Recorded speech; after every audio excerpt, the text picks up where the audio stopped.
સમાચાર પર નજર કરીએ બનાસકાંઠા જિલ્લાની. બનાસકાંઠાના પાલનપુરમાં સેન્ટ્રલ જીએસટી ઓફિસનો સીજીએસટી ઇન્સ્પેક્ટર લાંચ લેતા રંગે હાથે ઝડપાયો છે. સીજીએસટી ઇન્સ્પેક્ટર હનુમાન પ્રસાદ બૈરવા 2000 રૂપિયાની લાંચ લેતા રંગે હાથે ઝડપાયો છે.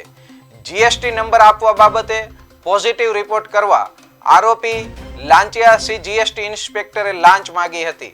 અરજદારના પિતાને જીએસટી નંબર આપવા બાબતને લઈ તેમના ઘરે જઈ સ્થળ વિઝિટ કરી તેના ફોટા પાડી લાંચ માંગી હતી. જોકે અરજદારે પાલનપુર એસીબીનો સંપર્ક સાધતા એસીબીએ છટકું ગોઠવીને આ લાંચિયા સીજીએસટી ઇન્સ્પેક્ટરને ₹2000ની લાંચ લેતા ઝડપી પાડ્યો હતો. પાલનપુર એસીબીની ટીમે આરોપી સીજીએસટી ઇન્સ્પેક્ટર હનુમાન પ્રસાદ બૈરયાની અટકાયત કરીને વધુ તપાસ હાથ ધરી છે. ઉલ્લેખનીય છે કે છેલ્લા કેટલાક સમયથી રાજ્યમાં લાંચિયા અધિકારીઓ અનેક જગ્યાએથી લાંચ લેતા પકડાયા છે. લાંચ લેવા માટે અધિકારીઓ અરજદારોનું કામ અટકાવે છે અને ખોટા ધક્કા ખવડાવીને હેરાન કરતા હોવાની ફરિયાદ ઉઠવા પામી છે.